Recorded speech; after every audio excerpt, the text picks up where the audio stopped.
ఇక్కడ it's not me who will take every decision. నా తర్వాత Dolby engineer proper authorized engineer వచ్చి మొత్తం సినిమా చూస్తాడు. అట్మాస్ ఇంజనీర్ వచ్చి కరెక్ట్గా డెసిబల్ లెవెల్స్ చూస్తున్నాడు, ఇక్కడ ఇంత లౌడ్ ఉండాలా, ఇక్కడ ఉండాలా, అన్నీ వాడు మార్కింగ్ చేసుకుని దాన్ని థియేటర్ మార్కింగ్స్ రాసుకుని పంపిస్తాడు. పేలితే అన్ని థియేటర్లో పేలాలిగా, ఎందుకు పర్టికులర్ థియేటర్లో మాత్రం something is not functioning, they are not maintaining it well, that's all. అంతే.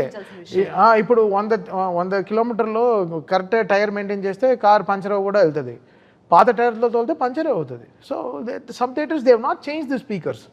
I don't know which theaters are, but this we got a clarity today that ఈ కామెంట్ కి లేదు. నేను ఇక్కడ హైదరాబాద్లో థియేటర్కి వెళ్ళి మన ఓజీకి ఇనిషియల్గా ట్రైలర్ ప్లే చేస్తే నెత్తురుగా ఆగిపోయింది.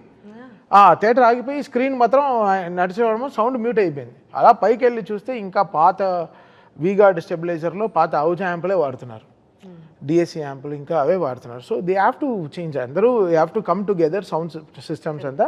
అండ్ బికాస్ బిగ్ థియేటర్స్లో ఇష్యూ అవ్వట్లేదు కదా, which are newly maintained or maintain థియేటర్స్లో ఇష్యూ అవ్వట్లేదే.